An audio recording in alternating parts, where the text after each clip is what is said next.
Hey, look, you know how I be watching.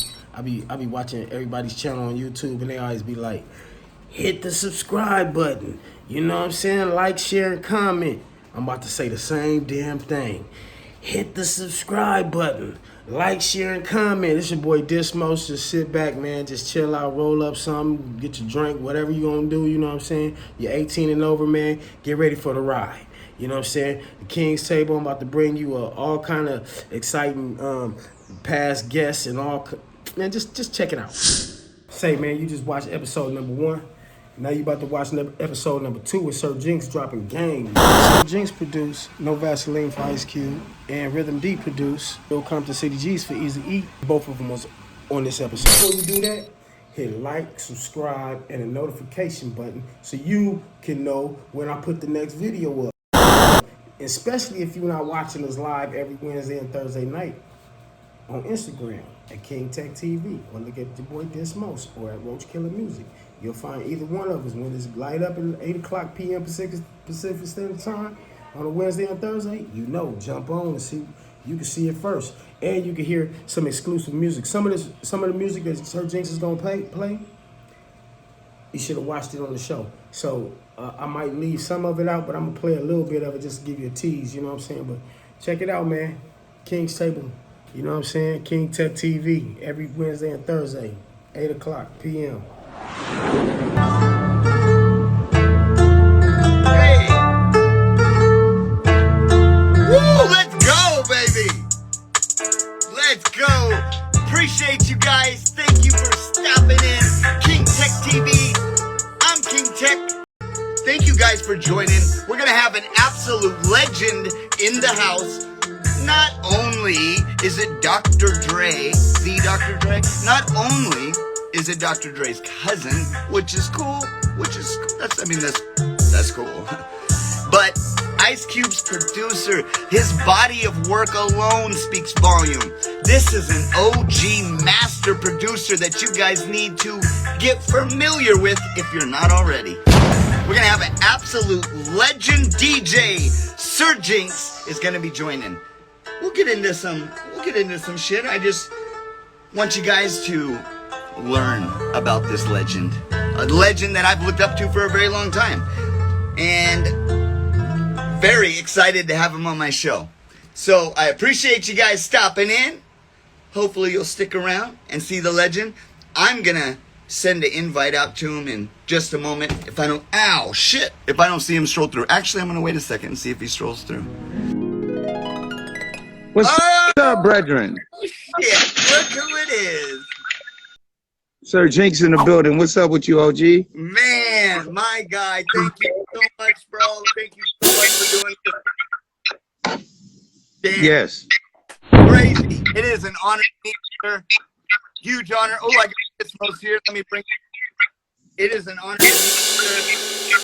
And I know you're very valuable. I know that you don't often do interviews, so I feel blessed. Look. Breaking up a little bit. It's breaking up a little bit. I can hear you. It's breaking up. Is that me or you? Because I saw you. I saw a couple of your other interviews, and you be having a good time, man. And everybody, like, man, that's healthy for the culture. What up, Di? What's up, Jinx? Yeah, you ain't doing that, but his is a little bit staggered. Yeah, you sound. It's breaking up. Yeah. It's breaking up. That's not good. Let me see if I can move. I don't even know what else I can do. Hold on. Let me check. I don't know. You're a little choppy, but I can hear. Maybe we're too much hot lava in here. Maybe there's too many people watching. Oh, man. Come on, man. We gonna get it together. If we gotta shut it down and start it back up, you know, it's all good. Cause I like how people deal with this music game. Yeah. And some people, like, they start dealing with the culture vulture shit. Yeah. And I looked at your interviews. I don't feel that. I really feel your energy, and people really like you. And I like you too. So that I just want everybody to fucking know that. You feel me? You, man. That was I'm gonna watch this part of the interview over a few more. You lucky I didn't bring my keyboard because you be making music and doing. You lucky I didn't have my keyboard, right? I mean my keys. I can just play stuff, but I got my music here. Let's go. Let's go. Let's start it.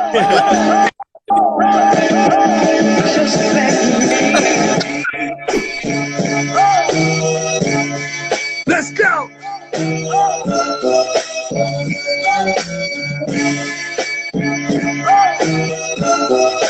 When the West is in the building.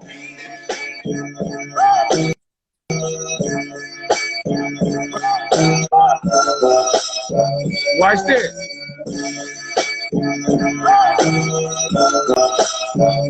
Okay. Here come the B section. Here come a B section. It's a B section. Here come. Watch this.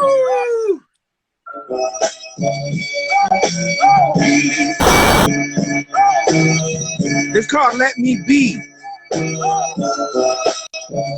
Here we go. D.I., here it comes.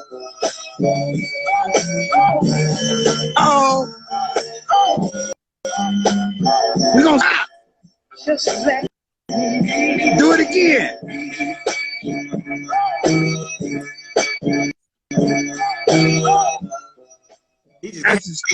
That's off of Beats for Food. My beats. And that's how you start the show. Hell yeah, boy. That's some fire, my guy. Damn. I'll just start it off. Man, that's crazy. I gotta know one thing. I've been dying to know this. If you can, okay. Excuse me. You have worked with a absolutely influential, one of my favorite MCs of all time, Kool G Rap. And yes. I mean, how did, if you don't mind touching on that, it's like, man, that was incredible time. I have to ask this. Is there one artist out there that would be your favorite to work with?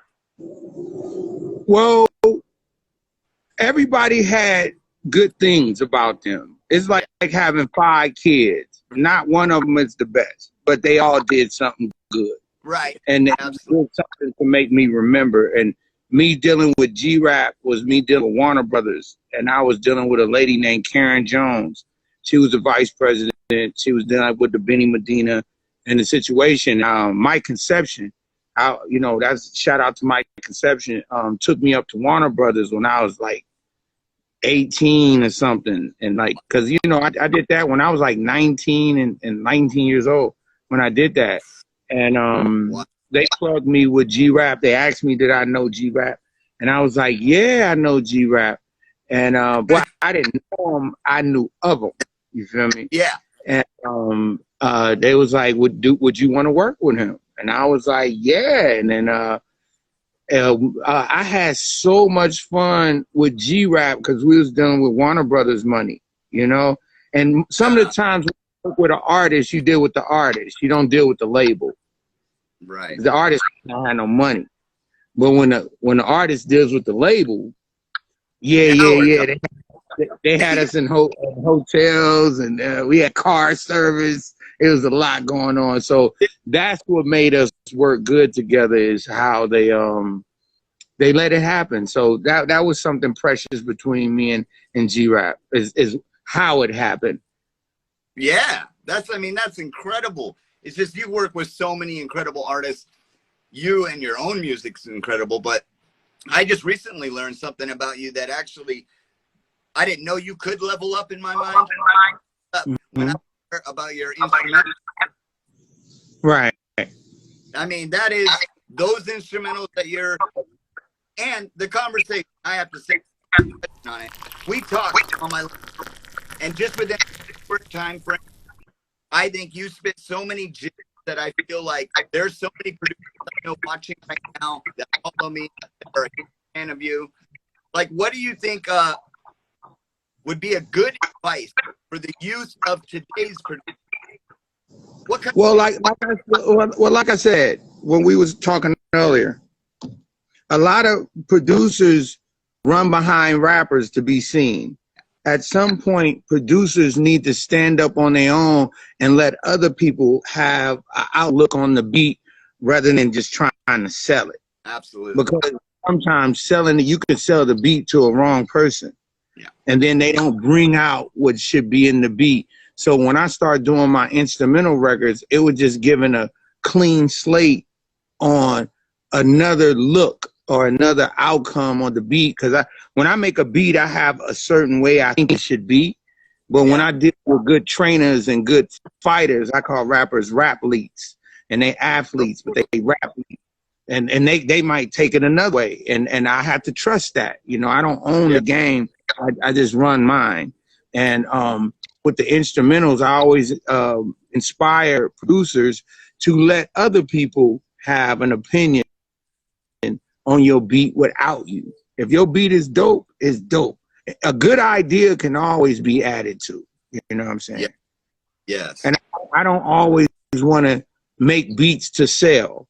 I make beats that I like and all. Like, for instance, like Ice Cube and Exhibit and Coogee Rap, totally different people. Yeah. Don't like wait, how I go? Cube don't like strings, and Exhibit don't like congos. So the music, you can't assume that Cube is gonna like your strings because he just don't like them. Yeah. And I'm not saying I might be mixing them both up a little bit, but I almost know that Exhibit don't like congos, so don't add congos in your beat. But you know what I'm saying. But that shouldn't stop me as a producer because I like congos and I like strings. You know what I'm saying. And G-Rap, I don't know. I think me and G-Rap came together at a different part. So G-Rap don't like fast hi-hats. You know, I could say like, I can say your hi-hat got to be tat. You know, like because he's already doing that lyrically. Right. You know, like, most people that put those kind of hi-hats in want the rapper to rap that way, but G-Rap already raps that way. So he might not like those fast down south hi-hats. He might not. He gonna tell you to simplify it so you can hear him be dynamic more than the beat. So when you work with being a producer, when you work with people, maybe I want fast hi-hats. You know what I'm saying? So that's why I made my instrumental records, because they're ideas that I made that are for me. They not for sale. They are for sale, but they probably a little too expensive. What's up, Diamond Ice? Man, I just out of curiosity, can you even discuss something like that? Let's just pretend. I don't know if you can. I don't even know if you could discuss that. Let's pretend a nobody like myself, and I want to buy a beat from someone like you. I mean, what's that gonna run? I can tell the way you like the beat. You know what I'm saying? Okay. Like, I'm sure we all done dealt with females, and there's a certain way she says she likes it. Right. And just because a person likes my beat, don't make it expensive, because I can tell that their energy is so up, I can bring the price down just to make it happen. But if they will take it and do what they want to do, you got to remember, when I'm in the studio, it's already like, if I want to go to American or Paramount, or you know, shout out to Adam and Mike that always give me a shout to do music. That's $1,000 a day. Yeah. They might bring it down to me for 800, but then when I add more people to it, I got an engineer on it. At the end of the day, the track is $4,000 without me even put my bill on it. Right. Without me working with the artist. Yeah. So that's what makes the beat expensive. And I can't let that go. Right. You know, I can't make a $4,000, $7,000 beat and ultimately scrap that $7,000 I just spent. And then I got real instrumentation. I got to pay them. I can't let an artist come in and he plays the oboe or he plays the flute. This is live shit. I don't know how to play that shit. I got to pay them. They're going to be having their arms floated like this. And I'll be like, how? But now I'm taking on the bill. Yeah. So if I like the person and what they're going to do to it, then I can change the numbers. They're my songs. But most of the time, they up like 20, 30,000. Or I'm not interested. I got a question too, so I ain't just a fly on the wall and shit. You've been my people. You've been my people for a long time. We like family, right? You know what I'm saying? Right. And this one question I never asked you, never asked about this. When age you made your first record? And what made you say, fuck it, I'm gonna make a beat today? Like, what made you make a beat today? Was it a key? And I don't know what equipment did you use? Was it a keyboard? Well, actually, I started the Young Diz. I started with graffiti, right. And when I started drawing. I'm an artist by nature, and I started seeing music, like how I draw, and I can draw from nothing. I can see a blank page without a image being there. So now I can just sit by myself and I can hear how to make the music. So the transition started when my art started drawing music, because music and pictures are the same. If a song is blurry, a picture is foggy. If a song has too much red in it, that means the picture is too dark. If it's too much blue in it, that means the song has too many highs in it. So I can see the song in colors. And that's what made me start doing music.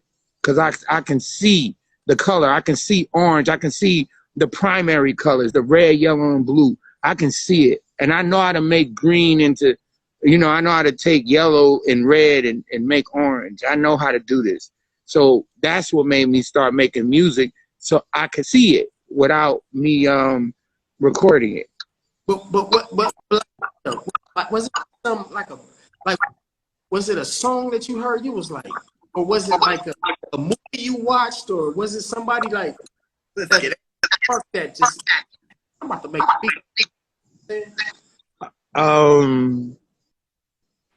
With me and my mom being a part of this this company called Burtco back in the day, and they did the manufacturing of the merchandise to a bunch of labels, RCA, MCA, Capitol Records, and I was into that. So you know me, Diz, I was on punishment my whole life. So I was sneaking, just listen to the music, and I start dissecting it, and it started turning into pictures. And I could see it. I can see the color. I can see the hue of the song. I can know a song from Fire and Desire that will make you feel a certain way. Or you look at, do you remember the very time of September? It's a color in there. They feel different. You know what I'm saying? So with me knowing how to differentiate the music, it started making me want to make rap music, because Earth, Wind and Fire is not me. Izzy Brothers is not me. I started seeing graffiti and breakdancing in a sound. If that answers your question. Yeah, that does. It does. So what was the equipment? Yeah. Official price record mixed. What was the first thing you just said? Damn, this is a big made. Nah, I was a part of the Dr. Dre situation, so I was already around the best equipment that technology could give to us at that time. You go back to the DMX, you go back to the Lindrum, you go back to the Oberheim, you go back to the MU. You start going through that. So I already knew about that to draw my picture. I needed the best equipment to draw my picture. And some people look at their music and try to do the best they can with the music with the technology they have. And I know when it's not good enough. I won't keep going. I'll be like, nah, it's not drawing my picture. I can't. It's not making me go forward. It's actually making me sit down and be complacent. And I don't want to do that. So if it don't draw my picture, because I can draw anything. Let me tell you something, King Tech. I was in college when I was 16 in art programs and stuff. So I was so advanced at art. I was in that Richmond program, the gifted program, and all that. And all that turned into music.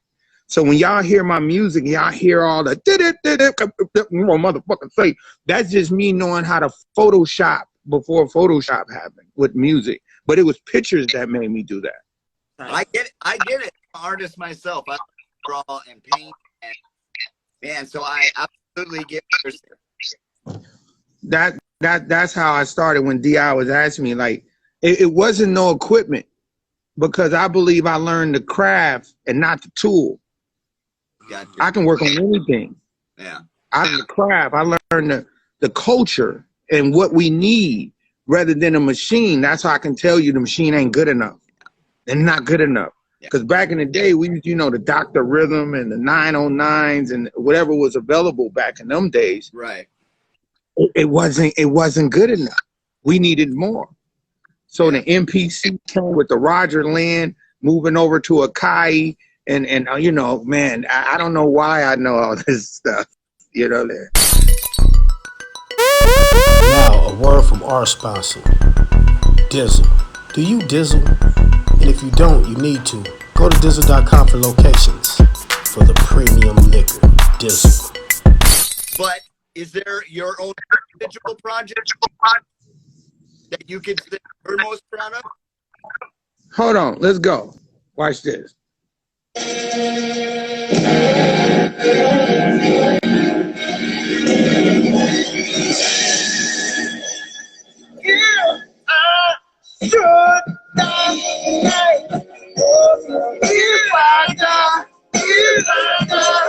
Tonight. Watch this.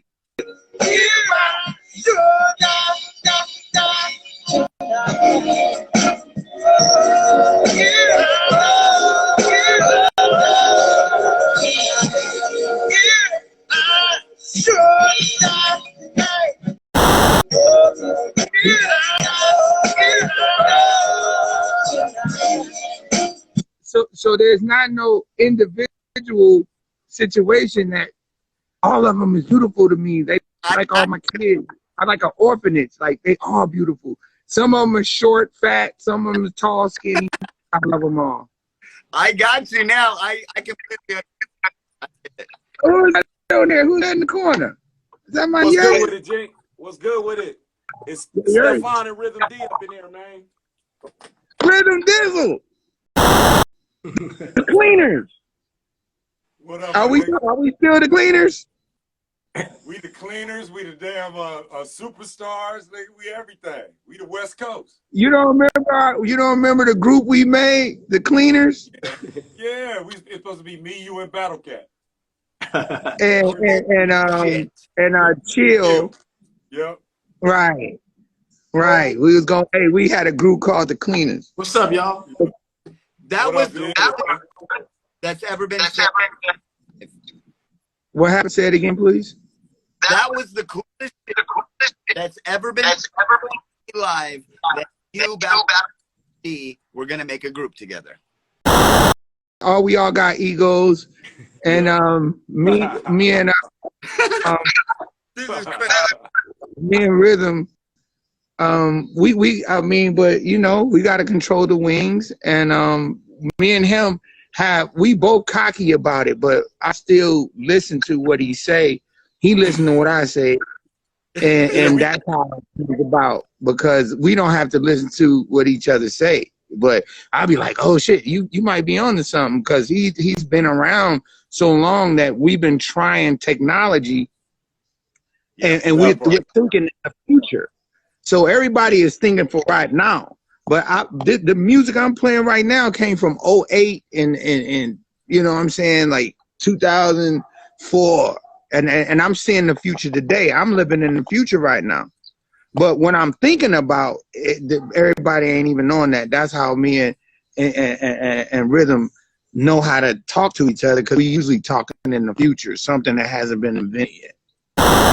So when you're talking about a super producer group, you're talking about like all of y'all gonna make one beat, like all of y'all gonna add something. It's just to be a collective project, different beats. Collabs, whatever. It's like when you're forming a super team, you got to remember that everybody brings something to the table. So the main goal is the team, not individuals.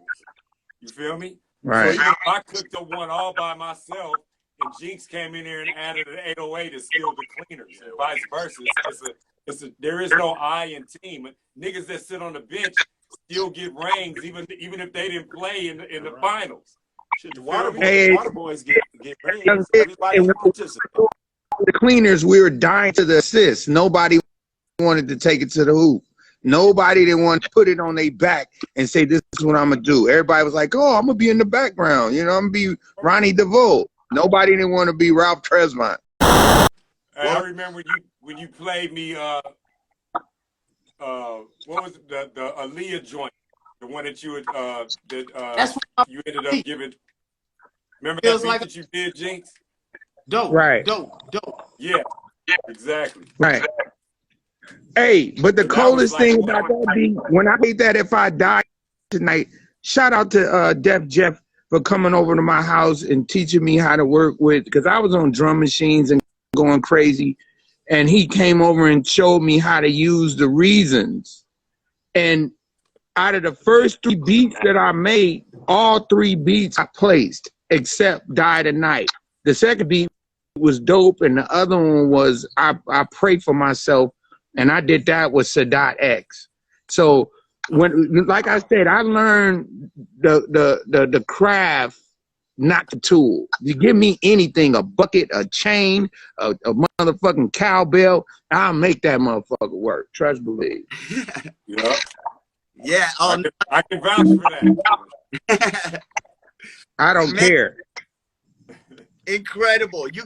So currently you're still making and grinding, and you're making some new music. You got stuff that you want to play? Yes. Watch this.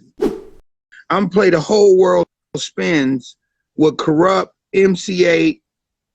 I gotta make it come here. Corrupt, MC8, King T, and Boki Loke. Let's go. Wow. Oh, Boki. My God. There was a friend in me, and people living with a whole life of pretend, struggling now, trying to make ends meet, watching the whole world spin. Hold on, I'm gonna start this over. But one of my youngins that came into the studio to give me beat is Mike and Keys. So this is a Mike and Keys beat like years ago. And Mike and Keys, you know, everybody know that Mike and Keys turned into the producers that did Nipsey Hussle. So let me let this ride. Let it go.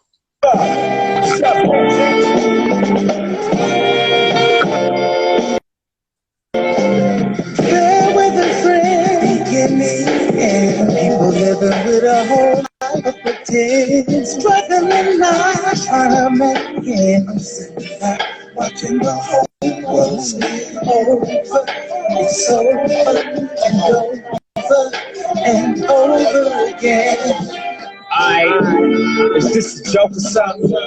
You don't think me and the homies start smoking something?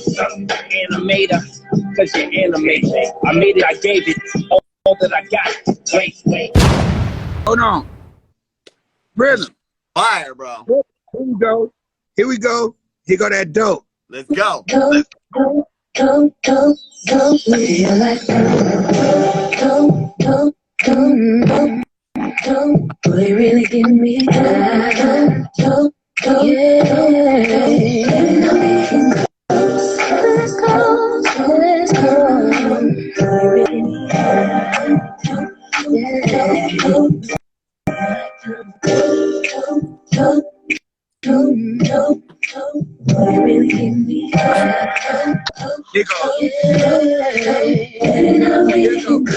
Motherfucker know what's up.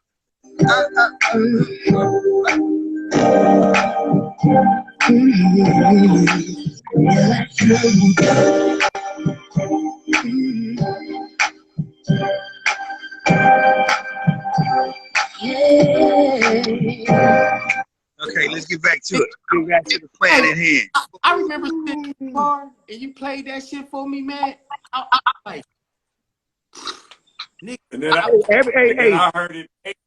That beat is one of those beats. It's just like it's the top of the mountain. And when producers make beats, we know how to make music, but we want to make hits. So maybe out of 30 beats, you might make one hit. Man, and then it becomes the top of your mountain, and that is the top of the mountain. It was the most expensive beat. Dr. Dre bought it. He gave it to T.I. It was supposed to be the song on the first song off the Detox record. That didn't happen. He tried to give it to Missy Elliott. He tried to give it to Common Sense. He tried to give it to R. Kelly. He tried to get it. I did this beat in 2008, and it came out in 2016. So it's still one of them bitches. It still looks good. Breaking up. Maybe it's just me over here in the jungle. Where the fuck I'm at? Yeah, I was gonna ask what island you on. Real shit. I was gonna say what island you on. I don't hear me Diana Ross and her husband about to talk about one next one. Now just fuck with that. Hold on. We can go up. Let's go up.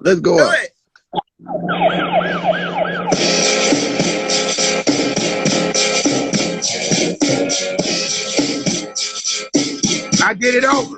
Let's go.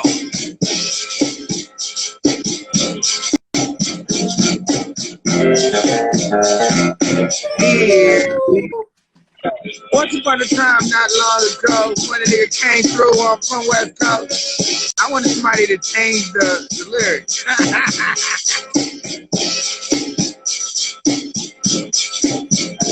Here you go.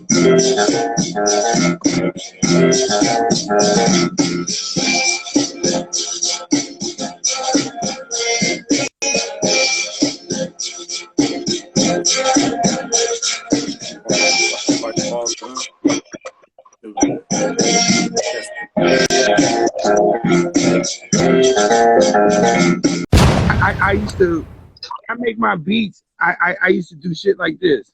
Watch this. Same beat. Right there.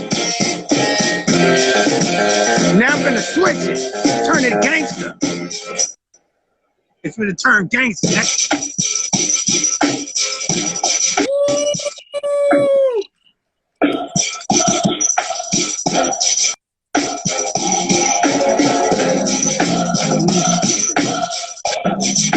Now I changed the piano to to a bass line. Let's go.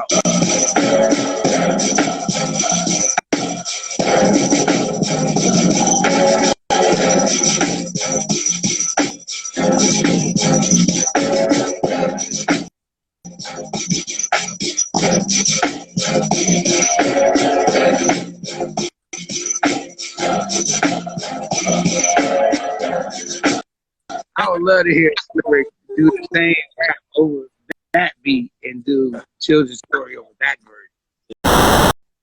But that's just beats, man. And you know, me and Rhythm and a lot of the guys that came from LA, you know, we might have been on the bench a little bit, but we did make championships. You know what I'm saying? That's what, if you make a plaque, you got a championship, you're a championship. I'm the Robert Ory of hip hop, man. I got 7 rings. Nobody don't have to know about me. I'm a good team player rather than a leader. I don't want to be the leader. I'm a student in the game. I'm still learning to this day.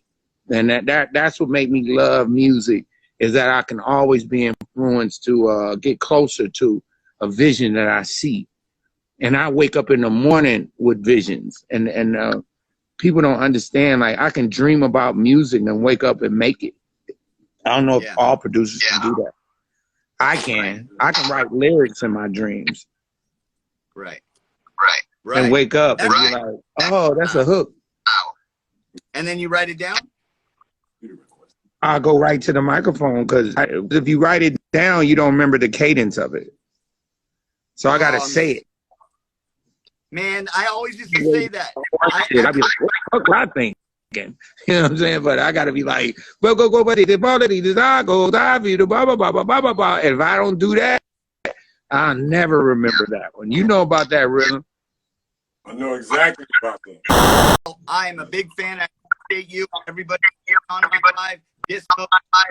Oh my God. I mean, we come from a situation that's a very small situation. There's a lot of people in it, but it's a very small hole. Right. You feel me? Right. That's what she said. But at the end of the day, we all came out of that without no scars, without nobody talking crazy. We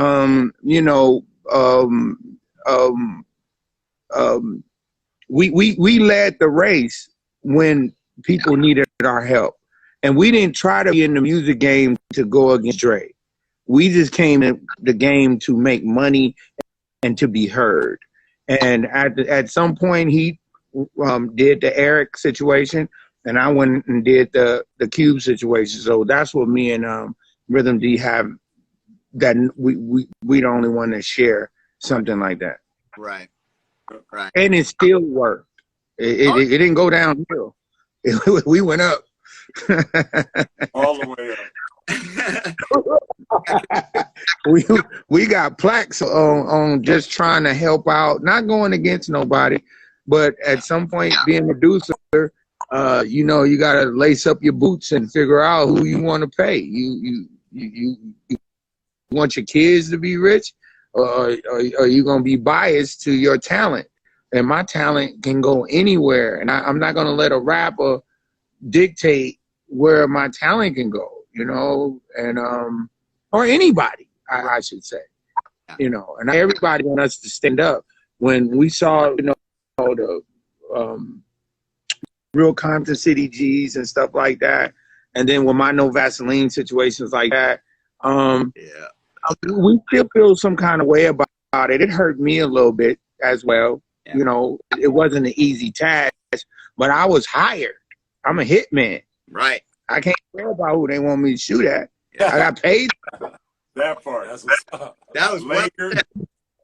Lakers or Clippers? What'd you say, youngin? The Lakers or Clippers. Wherever you're gonna be point guard starting at, It wasn't nothing that hurt anybody. It's just music, and hip hop was a situation where we was very competitive, but now they took it out of being competitive. They took it into personal, people being in their feelings, and we wasn't in our feelings back then. No. We just wanted the best at hip hop. Right.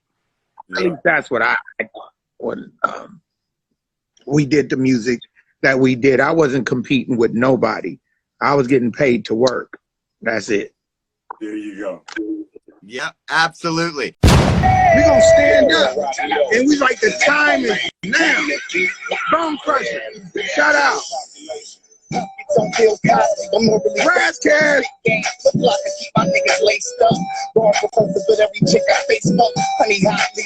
There you go, D.I. You don't know about this one, D.I. You know that. Wake up, hustle, on a dummy, $1 for $8, best exists, me and my big mom wake up. Like 8 kids, 90 day activation, never PCO with general population. Bone Crusher in the house, down south, let's go. These niggas need to understand, man, that we ain't stopping and we ain't motherfucking quitting, nigga. No time for these fucking jokes. As I ride by clean on the grass. When I try to make music and I'm working with people, I say, how can we talk about power without saying it? How can we get people, how can we inspire people without pushing the line? And the time is now. So when I work with people, they don't know, they think I'm crazy. I'm like, how can we make a song to inspire people? Like, what you call it on the draft is on right now. And that when them dudes putting a hat on, the time is now. Tomorrow is too late. I can't take another moment. So I work with a lot of writers and stuff like that. So, you know, I'm glad that you got on your show to say that guys like me and Rhythm and we still feel it. But I'm not going to go out there to do music for nobody, man. This is for me. I didn't live the good life. I'm very blessed. I'm blessed to be able to have the accolades that I do have, but I still have control over it. And they ain't gonna push me into doing stuff that I want to do. And a lot of the music I write now is like a parade passing, and I'm not watching it.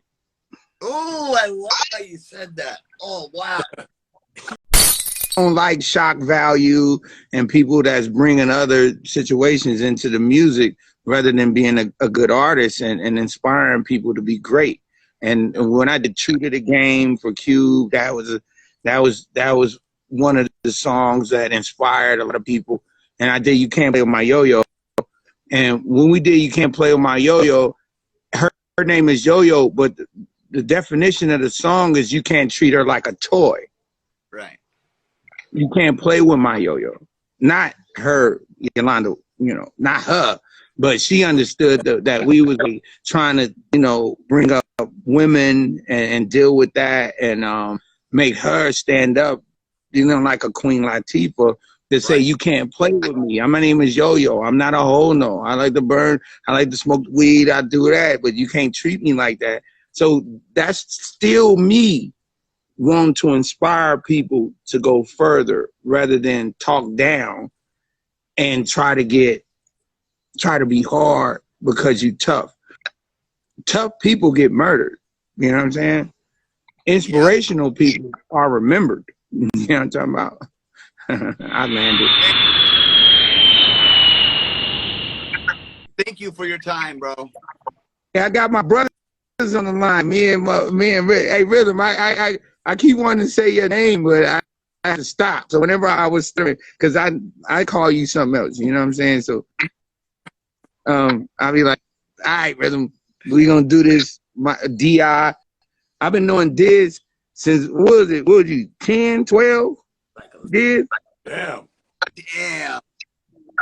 That's how I'm knowing him from Skateland days. He won the contest years ago at Skateland years ago. We've been doing talking about that the other day on the show. Huh? We were talking about how he won the contest at Skateland. Right. And then I had to talk to moms and she let him come over to my house and we just started trying to build this future that we're living in today. We made this. What was it? 87. I think we made this up in 87, and we still living what we did in 87. Now we got to live with 2027. And what's going to happen in 2027, we're going to have our hands in on. And that's what I'm thinking. I know I can predict the future because I have. And both of us, Rhythm, we seen the future. They just hired us to do it. He's the genie. Yeah. And he'll tell you the truth. But hey, one thing I want to tell y'all is this. Nobody's seen this vision before. This Brother Levi, nigga, you ain't gonna never see that again. You know, and we had to, because they use that against us as producers. We got to watch out for rappers that are doing bad stuff and not living their life right, and we're gonna be guilty of association with that. You know what I'm saying? Yeah. So we gotta learn. That's why I say we was talking about the instrumentals. That's how we wanted to make the Cleaners. Is we wanted to stand like Paul Hardcastle. You know what I'm saying? We wanted to be Herbie Hancock of our time. Yeah. Without the rappers. Yeah. We can still stand. Yep. Because rappers gonna change. The music has to be grown. Rappers can just come in and out. Yeah. But with us doing it, this is coming from us going back to the first, you know, the OJs and Stevie Wonders and stuff. We didn't done our research, so that's why we're a little snooty right now. Is because the people that are doing music now didn't do research on what we learned. And if they did research on what we learned, music would be a lot more inspirational. You know what I'm saying? And I know you want to get out. No, I love it. I just got ready. That's all. I appreciate you, brother. I thank you so much. Cheers. Thank you, my man. Love, Jinx. Peace, my guy. Peace out. Mine is deuces. Incredible. What an incredible, wow. Every day it gets crazier. Well, that's my DI right there. My nigga Diz right there is a student of the game. And just because we don't get the props that we deserve, we will still help each other. Yeah. Yeah. Always. Salute. Peace out, y'all. All right, y'all. Go. All right. We'll see you in a bit, Tech. All right. Thank you, guys. Appreciate you. Just Good show, bro. Thank you, brother. Thank you for coming on. I'm All right. I'm out. I got to get ready. 8 o'clock. That is right around the corner. Come back.